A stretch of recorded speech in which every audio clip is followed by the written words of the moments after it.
अब आज हम octal to binary priority encoder देखेंगे। प्रीवियस वीडियो में हम लोगों ने 4 to 2 प्रायोरिटी एनकोडर देखा था। आज हम octal to binary priority encoder देखेंगे। ऑक्टल टू बाइनरी का मतलब क्या है कि जिसमें इनपुट लाइंस कितनी होंगी 8, that is 2 raised to the power 3 क्या होंगी, इनपुट लाइंस होंगी, और आउटपुट लाइंस क्योंकि ये क्या है 3 है यहाँ पे, तो आउटपुट लाइंस हमारी कितनी होंगी 3 होंगी, और जो आउटपुट होगा वो क्या होगा बाइनरी कोड होगा। किसका बाइनरी कोड होगा, जो भी इनपुट लाइन एक्टिव है उसी का क्या होगा बाइनरी इक्विवेलेंट होगा। यही क्या होता है एनकोडर की वर्किंग होती है। एनकोडर क्या करता है, जो भी उसकी इनपुट लाइन हाई मतलब एक्टिव हाई होती है उसके करस्पॉन्डिंग बाइनरी कोड जनरेट करता है। सपोज हमारी 4 हाई है तो 4 का बाइनरी क्या होता है 100 होता है, तो 100 जनरेट करेगा। अगर हमारा 7 हाई है तो 7 का बाइनरी क्या होता है 111 होता है, तो क्या जनरेट करेगा 111 जनरेट करेगा। अब 3 बिट्स में हम मैक्सिमम ये 7 ही जनरेट कर सकते हैं, मतलब 111 ही जनरेट कर सकते हैं। तो ये जो है ये ट्रुथ टेबल किसकी है,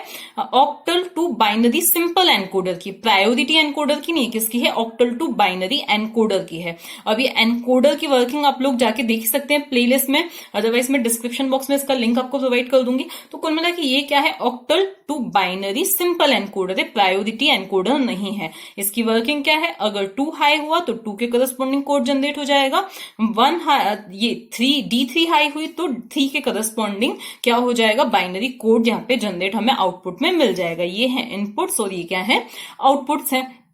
अब बात आती है कि इसी को हम प्रायोरिटी इनकोडर में कैसे कन्वर्ट करें। तो प्रायोरिटी का मतलब क्या है, जैसे मैंने पहले भी बताया था प्रीवियस वीडियो में कि अगर हमारे पास कोई 2 या 3 लोग हैं तो किसी एक को हम क्या दें प्रायोरिटी दें। इसका मतलब क्या है किसी एक का काम हम पहले करें। सपोज हमारे पास A, B, C और 3 पर्सन्स हैं, अब तीनों एक साथ आ गए हैं तो जो सबसे बड़ा होगा हम उसका काम सबसे पहले करेंगे। सपोज B सबसे बड़ा है तो हम B का काम सबसे पहले करेंगे, A सबसे बड़ा है तो हम A का काम सबसे पहले करेंगे। तो यही बात यहाँ पे भी आती है कि देखो यहाँ पे तो क्या है हम अज्यूम करके चल रहे हैं कि देखो अगर D1 हाई है बाकी सब क्या है 0 है, तो उस केस में 1 के करस्पॉन्डिंग यहाँ कोड जनरेट होगा। 4 हाई है बाकी सब क्या है ऑफ है, तो उस केस में 4 के करस्पॉन्डिंग यहाँ पे कोड जनरेट होगा। लेकिन अगर एट ए टाइम क्या होते हैं एक से ज्यादा हाई होते हैं, एक से ज्यादा इनपुट लाइंस में से 1 आता है तो किसको सिलेक्ट किया जाएगा, तो फिर देखी जाती है प्रायोरिटी। मतलब सपोज हमारे D4, D5 और D4, D3 और D2 साथ में क्या है हाई है, इन तीनों की वैल्यू 1 है, बाकी सबकी वैल्यू भले ही क्या है 0 है। तो अब अगर ये तीनों ही 1 है तो उस केस में किसका आउटपुट लिया जाएगा, किसको सिलेक्ट किया जाएगा, तो उस केस में जो सबसे बड़ा है, सबसे बड़ा कौन है D4 है, तो 4 को सिलेक्ट किया जाएगा और उसके करस्पॉन्डिंग कोड जनरेट किया जाएगा। तो यही चीज का ध्यान रख के हमें क्या बनाना है प्रायोरिटी एनकोडर बनाना है। वीडियो को लास्ट तक देखिएगा, इसकी बकायदा हम लोगों ने आउटपुट इक्वेशंस को डिराइव भी किया है, सिंप्लीफाई भी किया है। ओके, तो अब हम बनाते हैं इसके लिए ट्रुथ टेबल। अब हम प्रायोरिटी एनकोडर को इसी में कन्वर्ट करते हैं, मतलब इसी को प्रायोरिटी एनकोडर में कन्वर्ट करते हैं। देखो बाकी सब सेम रहेगा, जो हाई है उसी के करस्पॉन्डिंग हमें क्या मिलने वाला है बाइनरी कोड मिलने वाला है। लेकिन यहाँ पे एक और चीज क्या ध्यान देंगे, देखो अगर D0 क्या है हाई है D0, तो 0 का इक्विवेलेंट क्या होता है, तो 0 का इक्विवेलेंट क्या होता है बाइनरी इक्विवेलेंट क्या होता है 0 0 0 होता है। तो यहाँ पे हमें क्या मिलेगा 0 मिलेगा, और बाकी सब ये क्या है 0, हम अज्यूम कर रहे हैं 0 है। ओके, लेकिन अगर क्या है D1 हाई है, क्या है D1 हाई है, D1 की वैल्यू 1 है, फिर चाहे उसके छोटों की वैल्यू उससे जो भी छोटे हैं मतलब D0 है तो उसकी वैल्यू चाहे 0 हो या 1 हो, मतलब मान लिया कि क्या होता है कि ये भी हाई हो जाता है ये भी हाई हो जाता है, तो किसको सिलेक्ट किया जाए, तो जिसकी प्रायोरिटी हाई है मतलब जो बड़ा है 1 बड़ा है तो किसको सिलेक्ट किया जाएगा 1 को, मतलब 1 का बाइनरी जनरेट होगा जो कि क्या है 0 0 1 है। ओके, अब ये बाकी सबको हमने क्या रखा 0 रखा। ओके, इसके बाद में मान लेते हैं हम कि D2 जो है वो क्या है हाई है।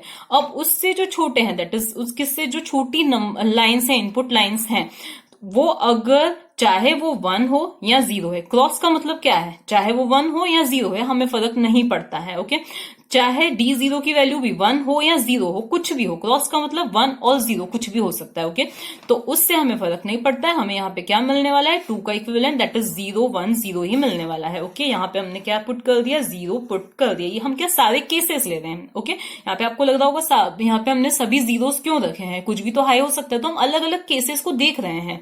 अब D3 की वैल्यू को हम क्या अज्यूम कर लेते हैं कि 1 है। अब उस केस में चाहे इनकी वैल्यू 0 हो 1 हो, 0 हो 1 हो, 0 हो 1 हो, कोई फर्क नहीं पड़ता। हमें क्या मिलने वाला है यहाँ पर 0 1 1 ही मिलने वाला है, जो कि 3 का बाइनरी इक्विवेलेंट होता है। यहाँ पर इन सबको हम रख देते हैं 0। इसके बाद D4 की वैल्यू 1 है, फिर चाहे इनकी वैल्यू कुछ भी हो हमें फर्क नहीं पड़ता है। यहाँ पे हमें क्या मिलने वाला है 1 0 0, फिर यहाँ पे हमने रख दिया 0 0 0। फिर जब D5 की वैल्यू क्या है 1 है, फिर इनकी वैल्यू चाहे कुछ भी हो। देखो यहाँ पे ट्रुथ टेबल में डिफरेंस कहाँ पे आ रहा है, यहाँ पे हमने अज्यूम किया है कि जब ये D5 1 है तो बाकी सब 0 है, जब D4 1 है तो बाकी सब 0 है। यहाँ पे हमने क्या लिया है कि बाकी सब की वैल्यू चाहे कुछ भी हो, ओके, इससे छोटों की वैल्यू कुछ भी हो, कोई फर्क नहीं पड़ता है। हमारा सिलेक्ट क्या होगा, ये D5 दैट इज 5 का बाइनरी इक्विवेलेंट हमें मिलेगा। तो हमें क्या मिलने वाला है, यहाँ पे 1 0 1 मिलने वाला है, यहाँ पे हमने 0 लिया। फिर अगर D6 1 है तो बाकी सब की वैल्यू, सॉरी क्रॉस है, चाहे कुछ भी हो, हमें यहाँ पे क्या मिलने वाला है 1 1 0। फिर जब D7 की वैल्यू है 1 तो उस केस में बाकी सब की वैल्यू चाहे कुछ भी हो, हमें यहाँ पे क्या मिलने वाला है 1 1 1। और जब सभी 0 होते हैं तो हमें कुछ भी नहीं मिलेगा, वो एक अलग से आप एंट्री कर सकते हो। जब सभी 0 हैं तो यहाँ पे क्रॉस क्रॉस क्रॉस, ये इनवैलिड चीज होती है, ओके। तो अब हम क्या देखते हैं कि इसकी हम किस तरह से, देखो जब हमने 4 to 2 एनकोडर बनाया था तो उस केस में क्योंकि 4 ही इनपुट्स थे तो हमने इजीली उसको के मैप की हेल्प से हमने हर एक आउटपुट इक्वेशन को डिराइव कर लिया था। यहाँ पर कितने इनपुट्स हैं, 8 इनपुट्स हैं, तो उसके लिए हम टेबुलेशन मेथड यूज कर सकते हैं। सबसे सिंपल तरीका है कि हम क्या करें, इनकी इसको एनालाइज करके हम क्या निकालें, इसकी बुलियन इक्वेशंस निकालें, पहले बुलियन फंक्शंस बनाए और उनको क्या करें, हम सिंप्लीफाई करें। तो अब हम वही स्टेप करेंगे। अब हम पहले इक्वेशन लिखते हैं किसके लिए, Q0 के लिए इक्वेशन लिखते हैं, ठीक है। तो Q0 की जो इक्वेशन आएगी वो क्या आएगी, तो देखो Q0 की इक्वेशन क्या आएगी। अब आप ध्यान से देखिएगा, Q0 की वैल्यू 1 कहां पर है, यहां यहां यहां और यहां, इन 4 प्लेसेस पर Q0 की वैल्यू क्या है 1 है। तो अब यहां पर हम इस एंट्री के लिए देखें, D7 की वैल्यू क्या है 0 है, तो हम D7 का क्या लिखेंगे, कॉम्प्लीमेंट लिखेंगे। देन D6 की वैल्यू भी क्या है 0 है, तो D6 का भी कॉम्प्लीमेंट लिखेंगे, D5 का भी कॉम्प्लीमेंट लिखेंगे, D4 का भी कॉम्प्लीमेंट लिखेंगे, D3 का भी कॉम्प्लीमेंट, D2 का भी कॉम्प्लीमेंट, और कहां पे D1 की वैल्यू क्या है 1 है, तो हम यहाँ पे क्या लिख देंगे D1 लिखेंगे, कॉम्प्लीमेंट नहीं लगाएंगे क्योंकि वैल्यू 1 है। D0 की वैल्यू कुछ भी हो सकती है इसीलिए हमने उसको। नेक्स्ट Q0 की वैल्यू 1 कहां मिल रही है, यहां पर मिल रही है इस रो में। इस रो में हम देखें तो D7 की वैल्यू क्या है 0 है, तो हम D7 का क्या लिखेंगे कॉम्प्लीमेंट, D6 का कॉम्प्लीमेंट, D5 का कॉम्प्लीमेंट, D4 का कॉम्प्लीमेंट, लेकिन D3 की वैल्यू क्या है 1 है, तो हम क्या लिखेंगे D3 लिखेंगे। इन तीनों की वैल्यू जो है कुछ भी हो सकती है, एलिमिनेट कर दिया हमने। देन यहां पर अगर हम देखें कहां पर, इस वाली रो में, तो यहां पर D7 कॉम्प्लीमेंट, D6 कॉम्प्लीमेंट, देखो D7 कॉम्प्लीमेंट, D6 कॉम्प्लीमेंट और D5 एज इट इज लिखेंगे बिकॉज उसकी वैल्यू क्या है 1 है। उसके बाद में इस वाली रो में ओनली D7 की वैल्यू क्या है 1 है, बाकी सभी को एलिमिनेट कर दिया जाएगा। तो यहां पे हम क्या लिख देंगे D7 लिख देंगे। अब बात आती है इतनी बड़ी इक्वेशन को हम सॉल्व कैसे करें, ओके। तो अब पहले हम इसको सॉल्व करते हैं, बाकी की इक्वेशन हम बाद में लिखेंगे। अब देखो यहां पर हम क्या करें, आपको एक रूल ध्यान रखना है। क्या रूल ध्यान रखना है आपको कि A कॉम्प्लीमेंट, यहां पे मैं साइड में लिख देती हूं, A कॉम्प्लीमेंट B और A is equal to what, A plus B, या A और B या B और A। कैसे आया है? तो पहले हम इसको क्या करते हैं, सॉल्व करते हैं। देखो इसी को हम क्या लिख सकते हैं, देखो A और A कॉम्प्लीमेंट B लिख सकते हैं। इसी को हम सॉल्व करें तो ये A और A कॉम्प्लीमेंट, ये सारी आइडेंटिटीज मैं आपको बताई चुकी हूं, और फिर A और B, तो A और B डिस्ट्रीब्यूटिव लॉ है, ओके।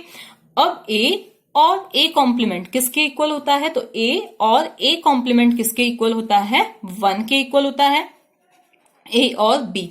इसको जब हम सॉल्व करेंगे तो 1 के साथ में किसी भी चीज को हम एंड करें हमें क्या मिलता है A और B, मतलब अगर हम 1 को एंड करते हैं x के साथ तो हमें क्या मिलता है x ही मिलता है, तो यहां पे हमें क्या मिलेगा A और B मिलेगा। तो देखो हमने क्या ऑब्जर्व किया कि यहां पर इसका जो रिजल्ट आया, इस पूरे का जो रिजल्ट आया वो क्या आया है A और B। यहां हम इसको क्या लिख सकते हैं B और A लिख सकते हैं, क्या लिख सकते हैं B और A। तो हुआ क्या, इस पूरे में से A कॉम्प्लीमेंट जो है, तो हमें इसी चीज को क्या रखना है, ध्यान रखना है कि जब यहाँ पर किसी चीज का कॉम्प्लीमेंट हो और मतलब कोई सी वेरिएबल का कॉम्प्लीमेंट हो, यहाँ पर भी वही वेरिएबल हो और यहाँ पर चाहे कुछ भी हो, अब यहाँ पे 2-3 कितने भी वेरिएबल्स और आ सकते हैं जिनको हम बी मान सकते हैं, तो ऐसे केसेस में ये कॉम्प्लीमेंट क्या हो जाएगा, एलिमिनेट हो जाएगा और हमें क्या मिलेगा, ये एक्सप्रेशन मिलने वाला है। ओके, इस चीज को ध्यान में रख के हम यहाँ पे आते हैं। पहले हम ये वाली जो चीज है इसको हम क्या लिखेंगे, एज इट इज लिखेंगे, मतलब ये वाली जो पूरी टर्म है एज इट इज आई।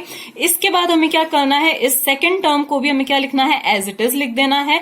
हम यहां पर देखें, यहां पर क्या हो रहा है, देखो D7 का कॉम्प्लीमेंट है, यहां पर क्या है, D7 है। ओके, अब इस पूरे को हम क्या मान लें, B मान लें, इसको कुछ भी मान लें, इस पूरी को हम एक ही चीज मान लेते हैं B। तो देखो ये इसके इक्विवेलेंट आ रहा है, ये चीज और ये चीज क्या आ रही है, सेम आ रही है।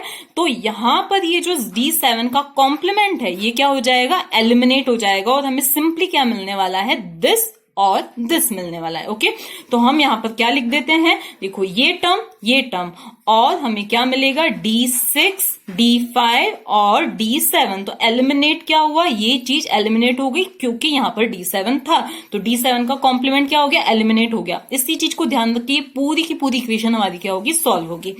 अब यहां पर क्या है, D7 है, यहां पर क्या है, D7 का क्या है, कॉम्प्लीमेंट है। ओके, बाकी इस पूरे को हम क्या मान लेते हैं, B मान लेते हैं या कुछ भी और मान लेते हैं, ये पूरे को। ओके, तो अब ये चीज भी किसके इक्विवेलेंट हो रही है, इसके इक्विवेलेंट हो रही है, किसके, इसके इक्विवेलेंट हो रही है। ठीक है, D7 का कॉम्प्लीमेंट यहाँ पे क्या है, D7 है। ओके, D7 है, ये चाहे कुछ भी हो, तो इनमें से क्या एलिमिनेट हो जाएगा, D7 क्या हो जाएगा, एलिमिनेट हो जाएगा। तो इसकी जगह पे हम क्या लिख पाएंगे, D6 का कॉम्प्लीमेंट, D5 का कॉम्प्लीमेंट, D4 का कॉम्प्लीमेंट और D3, क्योंकि D7 का कॉम्प्लीमेंट इसकी वजह से क्या हो गया, एलिमिनेट हो गया है। अब हम इस चीज को और इस चीज को अगर हम साथ में लेते हैं, किसको, इस पूरे को और इसको हम क्या लेते हैं, साथ, तो यहां पर भी हम देखें तो क्या है, D7 का कॉम्प्लीमेंट है और यहां पर क्या है, D7 है। तो अब ये पूरी की पूरी जो टर्म हो, चाहे इसको हम B मान ले, T मान ले, कुछ भी मान ले, तो उस केस में इस पूरे को अगर हम B मान लेते हैं तो हमें क्या मिल रहा है, यहाँ पे देखो D7 का कॉम्प्लीमेंट B और D7 क्या है, D7। देखो हम चाहें तो पहले इनको साथ में लें, कम्यूटेटिव लॉ को फॉलो करके, फिर हम इनको सॉल्व करें, बहुत ज्यादा टाइम चला जाएगा। आप लोग कर ही सकते हो इस चीज को, तो एटलीस्ट इतना तो कर ही सकते हो। तो देखो D7 कॉम्प्लीमेंट B और D7, तो इसकी वजह से ये D7 कॉम्प्लीमेंट इसमें से क्या हो जाएगा, एलिमिनेट हो जाएगा। तो हमें जो टर्म मिलने वाली है वो क्या मिलने वाली है, D6 complement, D5 complement, D4 complement, D3 complement, D2 complement, D1, ये मिलने वाला है। और ये चीज में से D7 कॉम्प्लीमेंट हट गया था, यहां से भी D7 कॉम्प्लीमेंट हट गया था, यहाँ पे D7 है। ओके, इसके बाद में हमें और देखना है कि ऐसा क्या है जो एलिमिनेट हो सकता है। देखो यहाँ पर है D5, अब इस पूरे में से मैं थोड़ी देर के लिए D6 के कॉम्प्लीमेंट को क्या ले लेती हूँ, कॉमन ले लेती हूँ। तो D6 के कॉम्प्लीमेंट को अगर मैंने लिया कॉमन, अंदर यहाँ पे क्या बचने वाला है, ओनली ये यहां तक की बात, और यहां पर सॉरी क्या है, D6 का कॉम्प्लीमेंट है। ओके, तो इस पूरे में से मैं D6 के कॉम्प्लीमेंट को कॉमन लेती हूं, तो अंदर क्या बचा, D5 का कॉम्प्लीमेंट, D4 का कॉम्प्लीमेंट, D3 का कॉम्प्लीमेंट, D2 का कॉम्प्लीमेंट, D1 और D5 complement, D4 complement, D3। Okay, D6 complement बाहर आ चुका है, फिर यहाँ पे क्या आया, D5 आया। ओके, और D7। अब यही D5, इसमें से D5 के कॉम्प्लीमेंट को एलिमिनेट कर सकता है और इसमें से D5 के कॉम्प्लीमेंट को एलिमिनेट कर सकता है, जैसे इस ऊपर किया था। तो जब हम इसको और इसको साथ में लेते हैं तो ये पूरा बन जाएगा हमारी एक टर्म B। तो यहां पर D5 कॉम्प्लीमेंट B और D5, इसकी वजह से हमारा D5 कॉम्प्लीमेंट क्या हो जाएगा, एलिमिनेट हो जाएगा।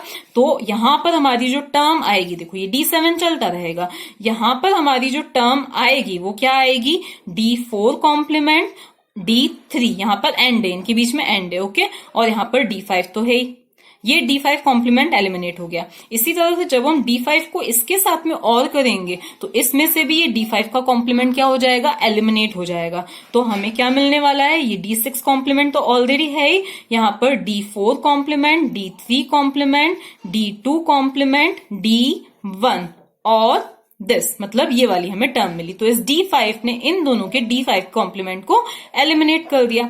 इसी तरह से अब हम क्या करें, यहाँ पे आया D7।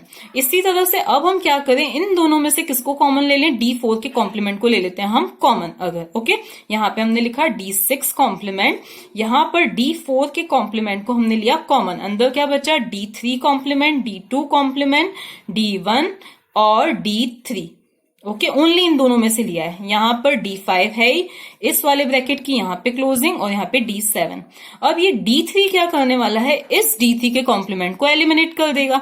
तो यहां पर क्या आ जाएगा, D6 कॉम्प्लीमेंट, D4 कॉम्प्लीमेंट, यहां से ये D3 कॉम्प्लीमेंट एलिमिनेट हो जाएगा। अब मैं डायरेक्टली मल्टीप्लाई कर देती हूँ, तो देखो ये एलिमिनेट हो जाएगा। तो D2 कॉम्प्लीमेंट, यहां पर क्या आया हमारा, D1 और D, अब ये क्योंकि मैं अंदर क्या कर रही हूं, मल्टीप्लाई कर रही हूं, तो D4 कॉम्प्लीमेंट D3। ओके, इसके बाद में क्या हुआ, अब ये ब्रैकेट यहां से हटा देंगे क्योंकि ये क्या हो चुका है, पूरा ओपन हो चुका है, मल्टीप्लाई हो चुका है। यहाँ पे क्या आया, और D5 और इसकी क्लोजिंग और D7। तो ये क्या आ गया, हमारा मिनिमाइज्ड एक्सप्रेशन आ गया। ओके, तो अब हम देखते हैं Q1 का एक्सप्रेशन। अब हम देखें Q1 कहां पर 1 मिल रहा है, यहां यहां यहां और यहां। तो इसके लिए हम फटाफट से एक्सप्रेशन लिख देते हैं। तो यहां पर हम देखें तो D7 0 है तो complement, D6 complement, D5 complement, D4 complement, और यहां पर इसकी बात कर रहे हैं D3 कॉम्प्लीमेंट और D1। और मैं बोल रही हूं लेकिन यहाँ पे और ऑपरेटर नहीं है, एंड यहाँ पे क्या आ जाएगा, D2। ओके, इसके बाद में यहां पर D1 और D0 की वैल्यू क्या है, क्रॉस क्रॉस कुछ भी हो सकती है, एलिमिनेट कर दिया हमने। और यहां पर हम आए, यहां पर D7 complement, D6 complement, D5 complement, D4 complement, D3। Okay, क्या आया, D3 आया। देन हम यहां पे आते हैं 7 6 का कॉम्प्लीमेंट और D5, तो D7 का कॉम्प्लीमेंट, D6 का कॉम्प्लीमेंट एंड D5, और लास्ट में यहां पर D7। अब इसको भी हम उसी रूल से सॉल्व करेंगे। कौन से रूल से सॉल्व करेंगे, A कॉम्प्लीमेंट B और A is equals to B और A। ओके, इसी रूल से देखें तो अब इसको और इसको मिला के यहाँ पे D7 का कॉम्प्लीमेंट है, यहाँ पे D7 है, तो यहां से D7 क्या हो जाएगा, एलिमिनेट हो जाएगा। इसके बाद जब हम इसको और करेंगे, यहाँ पे D7 का कॉम्प्लीमेंट है, इस पूरे को हम B मान लें, यहाँ पे D7 है, तो ये D7 कॉम्प्लीमेंट इसमें से भी एलिमिनेट हो जाएगा। फिर हम इसको और इसको साथ में लेते हैं, तो उस केस में ये D7 कॉम्प्लीमेंट क्या हो जाएगा, एलिमिनेट हो जाएगा। अच्छा, एक और चीज जो यहाँ पे मिस्टेक हो गई थी वो क्या है कि इस वाले में यहाँ पे Q1 की वैल्यू क्या है, 1 है, तो यहाँ पे D6 की वैल्यू क्या है, 1 है। ओके, और यहाँ पर D5 नहीं आएगा। ओके, यहाँ पे D5 मैंने गलती से लिख दिया है, बट यहाँ पर D5 नहीं आएगा। कहां पर, इस वाले के लिए, इस वाले पे यहाँ पे 1 थी, तो यहाँ पे D7 का कॉम्प्लीमेंट, D6 एंड D5 यहाँ पर नहीं आएगा। यहाँ पे क्या है, ये क्रॉस है, तो यहाँ पे क्या है, D6 का कॉम्प्लीमेंट नहीं है, यहाँ पे क्या है, D6 है ओनली। तो यहाँ पर देखो ये D7 कॉम्प्लीमेंट एलिमिनेट हो गया, तो बचा क्या, D6 और D7 बचा। ओके, अब यहां पर हमें क्या करना है, देखो अब यहां पर क्या बचा है, अब हमारा जो एक्सप्रेशन है यहां पर क्या बचा है, ओनली D6 बचा है। क्या बचा है, D6 बचा है। देखो मैंने करेक्शन किया, उसको ध्यान से देख लेना। अब यहां पर D6 है, यहां पर D6 का क्या है, कॉम्प्लीमेंट है, तो ये दोनों जब और होंगे तो ये D6 का कॉम्प्लीमेंट, उसको हम B मान लें, और यहाँ पे क्या है, D6 है, तो ये D6 का कॉम्प्लीमेंट क्या हो जाएगा, एलिमिनेट हो जाएगा, जैसा कि पहले मैंने बताया था उसी तरह से। अब जब D6 को हम इस पूरे एक्सप्रेशन के साथ में और करेंगे, तो यहाँ पे D6, यहाँ पे D6 का कॉम्प्लीमेंट, ये पूरा क्या है, B है, तो D6 का कॉम्प्लीमेंट क्या हो जाएगा, एलिमिनेट हो जाएगा। तो अब जो हमारी इक्वेशन बनेगी वो बनेगी D5 का कॉम्प्लीमेंट, D4 का कॉम्प्लीमेंट, D3 का कॉम्प्लीमेंट, D2, और यहां से क्या एलिमिनेट हो चुका है, D6 का कॉम्प्लीमेंट और D7 का कॉम्प्लीमेंट तो ऑलरेडी एलिमिनेट हो चुका है। यहाँ पे बचा क्या है, D5 का कॉम्प्लीमेंट, D4 का कॉम्प्लीमेंट। आप चाहो तो स्टेप बढ़ा के लिख सकते हो, तो आपको और ज्यादा क्लियर हो जाएगा। फिर D3 और D6 और D7। अब मैं चाहूं तो इसको अलग अलग से कर सकती हूँ, लेकिन वीडियो बड़ा हो जाएगा, आप पूरा देखोगे नहीं, मेरा वॉच टाइम डिक्रीज हो जाएगा, इसलिए मैं जितना हो सके फटाफट कर रही हूँ ताकि मेरा वॉच टाइम कम ना हो। ओके, इसके बाद में अब हम कहाँ पे आते हैं, यहाँ पे आया D6, यहाँ यहाँ पे आया D7। ओके, अब हम क्या करें यहां से D5 और D4 के कॉम्प्लीमेंट को कॉमन ले लेते हैं। तो यहां से D5 complement, D4 complement common, यहाँ पे अंदर क्या बचा D3 कॉम्प्लीमेंट, D2 और यहाँ पे क्या बचा D3। ओके, सिर्फ इन दोनों में से लिया है और D6 D7 तो है ही। तो अब इन दोनों में से क्या एलिमिनेट हो जाएगा, D3 एलिमिनेट हो जाएगा। तो ये D3 यहां से एलिमिनेट हो गया। ओके, अब क्या बचा, अब हमारा जो फाइनल एक्सप्रेशन आया वो क्या आया है, D5 कॉम्प्लीमेंट, D4 कॉम्प्लीमेंट, अंदर बचा D2 और D3 और यहां पर इसके बाहर है D6 और D7। इसके बाद में हम लास्ट देखते हैं कौन सा, Q2 के लिए। तो Q2 के लिए जो आएगा एक्सप्रेशन वो क्या आएगा, इन चारों रोज के लिए हमें लिखना है। इन चारों रोज के लिए 7 6 5 कॉम्प्लीमेंट 4, तो D7 D6 D5 इन तीनों का तो कॉम्प्लीमेंट है कहां पे, यहां पर, और D4 एज इट इज है। फिर और करेंगे हम किसके साथ में, 7 6 कॉम्प्लीमेंट, तो D7 D6 का कॉम्प्लीमेंट D5 और फिर हम किसके साथ में और करेंगे 7 कॉम्प्लीमेंट और 6, तो D7 कॉम्प्लीमेंट D6 और D7। तो ये किसका आया, Q2 का एक्सप्रेशन आया। अब यहां पर सॉरी क्या था, D7 का कॉम्प्लीमेंट था। अब D7 कॉम्प्लीमेंट D6 और D7, इसकी वजह से D7 एलिमिनेट हो जाएगा। तो ये एलिमिनेट हुआ, यहां पे क्या बचा D6 और D7। ओके, फिर ये चीज जब इसके साथ और होगी, देखो ये चीज जब इसके साथ और होगी तो D7 का कॉम्प्लीमेंट क्या हो जाएगा, एलिमिनेट हो जाएगा। तो यहां से D7 का कॉम्प्लीमेंट एलिमिनेट हुआ, बचा क्या D6 कॉम्प्लीमेंट D5। यही D7 जब इस D7 कॉम्प्लीमेंट वाली टर्म के साथ और होगा तो ये D7 का कॉम्प्लीमेंट एलिमिनेट, और यहाँ पे क्या आया D6 कॉम्प्लीमेंट D5 कॉम्प्लीमेंट और D4। ओके, और यहाँ पे क्या आया, और आया। अब देखो, अब हम क्या करें, इसको इसके साथ में और करें, A कॉम्प्लीमेंट B और A, तो क्या एलिमिनेट हो जाता है, हमें क्या बचता है, B और A बचता है। तो यहाँ पे क्या बचेगा, D5 और D6, तो ये चीज एलिमिनेट। यहाँ पे क्या आया, D5 और D6 और D7। ओके, इसके बाद में अब क्या आता है, ये चीज, अब हमारा जो एक्सप्रेशन है वो कौन सा है, D6 complement D5 complement D4। जब हम इसको इसके साथ में और करेंगे तो कौन एलिमिनेट हो जाएगा, D6 कॉम्प्लीमेंट एलिमिनेट हो जाएगा। जब हम इसको इसके साथ में और करेंगे तो क्या एलिमिनेट हो जाएगा, D5 का कॉम्प्लीमेंट एलिमिनेट हो जाएगा। तो हमें क्या बचने वाला है, D4 और D5 और D6 और D7 हमें मिलने वाला है। तो ये क्या आया, Q2 का एक्सप्रेशन। अब बात आती है इसके सर्किट डायग्राम की। अब सर्किट डायग्राम आप खुद भी बना सकते हो। देखो हमें करना क्या है, हमें ये जो 3 एक्सप्रेशंस मिले हैं 1 2 एंड 3, इन्हीं में हमें एंड ऑल गेट्स ये लगा के क्या बनाना है, सर्किट डायग्राम बनाना है। इसमें थोड़ी सी आपको पहले प्रैक्टिस करनी पड़ेगी ताकि डायग्राम जो है थोड़ा फेयर बने। तो अब हमें इन 3 एक्सप्रेशंस मतलब हमें आउटपुट्स कितने चाहिए, Q0 Q1 एंड Q2, ये 3 क्या चाहिए, आउटपुट्स चाहिए। इनपुट्स हमारे कितने हैं, तो देखो D0 को हम सिर्फ यहाँ पे मेंशन करेंगे, यहाँ पे किसी से कनेक्ट हो नहीं रहा है क्योंकि इसमें किसी भी एक्सप्रेशन में D0 नहीं है। ओके, अब हमें कौन कौन चाहिए, D1 से लेकर D7 चाहिए इन एक्सप्रेशंस में। तो यहाँ पे हमने लिया D1 D2 D3 D4 D5 D6 and D7।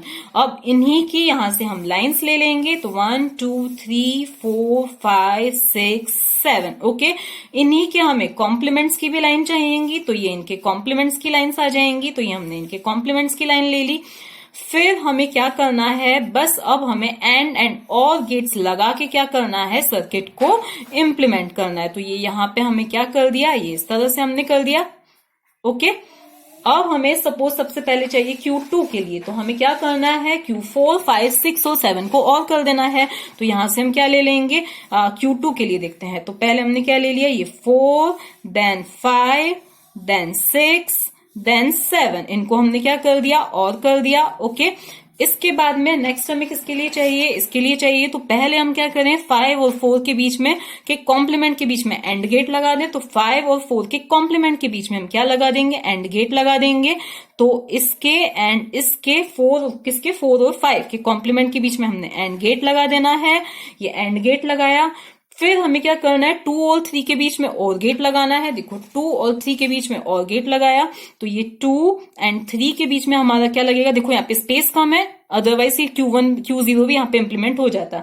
तो D2 एंड D3 के बीच में हमें क्या लगाना है, और गेट लगाना है। इसको और इसको फिर हमें क्या करना है, एंड करना है। जैसा एक्सप्रेशन है सिर्फ उसी को आपको क्या करना है, इंप्लीमेंट करना है। तो इससे हमारा ये वाला एक्सप्रेशन आ गया। देन D6 और D7 के साथ इसी को क्या करना है, और करना है। तो ये D6 एंड D7 के साथ में इसी को क्या कर दिया, और कर दिया। तो ये हमें मिल गया Q1। इसी तरह से आप Q0 के लिए, जो कि थोड़ा सा बड़ा एक्सप्रेशन आया था, आप इसको कनेक्ट कर सकते हो। ओके।